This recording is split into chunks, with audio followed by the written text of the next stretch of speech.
Chitra Chitra office நேரம் அது சீக்கிரம் வா. இதோ வந்துட்டேங்க.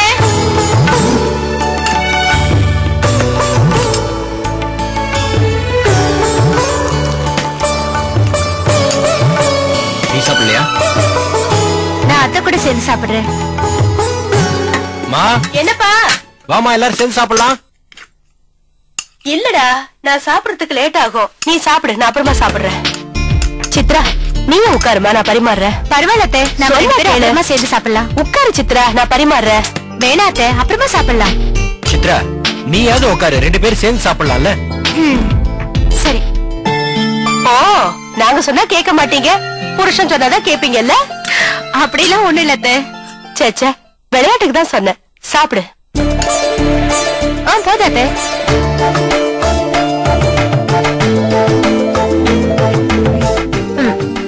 இன்னும் கொஞ்சம் சட்னி போட்டுங்க. போதும் இருக்கே, அது போதும். அது போதும், அது போதும். சாப்பிடு சித்ரா. என்ன சாப்பிடுற நீ? நல்லா சாப்பிடு. உங்க 2 பேரும் இப்படி பாக்குறதுக்கு மனசுக்கு எவ்வளவு சந்தோஷமா இருக்கு தெரியுமா? தம்பி, உங்க 2 பேருக்கும் கல்யாணம் ஆச்சுன்னா நம்ம குலதெய்வம் கோயிலுக்கு வந்து பூஜை போடுறேன்னு வேண்டிக்கிட்டேன். எவ்வளவு நாளா அது முடியாம போச்சு. நாளைக்கு அமாவாசை, நல்ல நாள். நீங்க 2 பேரும் போயிட்டு வந்துடுறீங்களா? என்ன யோசிக்கிற? போறத பத்தி ஒண்ணு இல்லம்மா, ஆபீஸ்ல நிறைய வேலை இருக்குமா. ஆபீஸ்ல வேலை இருக்கத்தான் செய்யுமாமா. அதுக்காக நேர்த்தி கடனை தள்ளி போடலாமா? உடனே நிறைவேற்றுறது தானே நல்லது. நாளைக்கு ஒரு நாள் மட்டும் லீவ் போடுமாமா, போயிட்டு வந்துடலாம். கோவிலுக்கு போறது நல்ல விஷயம், அதுக்கு போய் ஏன் இவ்வளவு யோசிக்கிற? மாமா சரின்னு சொல்லுங்க. சரி போலாம். அம்மா நீங்களும் கூட வரணுமா? இல்லப்பா, நீங்க 2 பேர் மட்டும் போயிட்டு வாங்க. இன்னொரு தடவை வேணா நம்ம சேர்ந்து போலாம்.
ரொம்ப எரியுதா?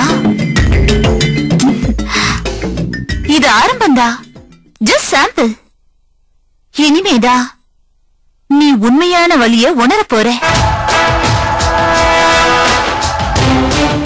ஏய், நீ யார்கிட்ட பேசிட்டு இருக்கன்னு தெரியுமா? தெரியுது. இல்லாத வியாதிக்காக சூடு வாங்கின பாஞ்சாலி கிட்ட பேசிட்டு இருக்கேன்னு. இத பாரு, நான் நினைச்சா 24 மணி நேரத்துல உன்னை எரிச்சு சாம்பலாக்கி கோவத்துல கரைச்சிட்டு போயிட்டே இருப்பேன். என்ன நீ சிரிக்கிற? நிறுத்துங்க மேடம். என்ன விட்ட ஓவர பேசிட்டே போறீங்க? ரேகாவோட சாம்பல கோவத்துல கரைச்சிருவியா? என்ன அங்க பாக்குறேன்? இதுக்கே உனக்கு இவ்வளவு எரிச்சலா இருக்க?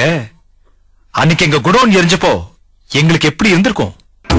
இத பார், உன் மிரட்டலுக்கு நாங்க பயந்ததெல்லாம் அந்த காலம். எப்ப உண்மை தெரிஞ்சிச்சோ அப்பவே உன் அழிவுக்கு நாள் குறிச்சிட்டோம். என்ன என்ன என்ன உண்மை? என்ன என்ன உண்மைன்னு சொல்லுங்க. நீ பதட்டப்படும் போதே தெரியுது அந்த உண்மை என்னன்னு உனக்கு தெரியும். என்ன இத்தனை நாளா உனக்கு மட்டுமே தெரிஞ்ச அந்த உண்மை இப்ப எங்களுக்கும் தெரிஞ்சிடுச்சு. அத வச்சு கூடிய சீக்கிரம் உன் முகமுடிய கிழிச்சு உன்னை இந்த வீட்டை விட்டு விரட்டி காட்டுவேன். உங்களுக்கு நான் மறுபடியும் ஞாபகப்படுத்துறேன், என் வயித்துல வளர்ற குழந்தைக்கு நீங்க தான் அப்பான்னு டாக்டர் கொடுத்த ரிசல்ட் இன்னும் என்கிட்ட பத்திரமா தான் இருக்கு. கோர்ட்டுக்கு எப்பவுமே ஆதாரம் தான் முக்கியம். பாஞ்சாலி,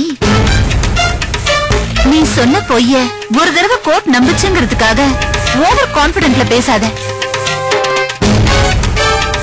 உன் கையில இருக்க பேப்பரை நீதான் ஏதோ பிரம்மாஸ்திரமா நினைச்சிட்டு இருக்க. ஆனா அது பிரம்மாஸ்திரம் இல்ல, வெறும் ஈர்க்குச்சி தானே. யோசிச்சு பார்த்தா உனக்கே தெரியும். அந்த ஈர்க்குச்சியை எப்படி உடைக்கணும்னு எங்களுக்கு நல்லாவே தெரியும். அப்படி எதுவும் நடக்க வேண்டாம் நீ நினைச்சேனா ராத்திரியோட ராத்திரியா எங்கேயாவது ஓடி போயிடு. நீ யார் குடுக்கிற தைரியத்துல இப்படி எல்லாம் பேசுறேன்னு எனக்கு நல்லாவே தெரியும். அப்படி ஏதாவது நடந்துச்சுன்னா அதுக்கப்புறம் பாரு வேடிக்கைய. பார்க்கதான் போறோம், வேடிக்கைய பார்க்க தாண்டி போறோம். நீ எந்த காரணத்தை சொல்லிட்டு இந்த வீட்டுக்குள்ள வந்தியோ அதையே வச்சு டார்ச்சர் பண்ண போற. நீ இல்லைன்னு சொல்ல முடியாம ஆமான்னு சொல்ல முடியாம தவிப்ப பாரு, அதையும் வேடிக்கை பார்க்க தாண்டி போற. ரேகா,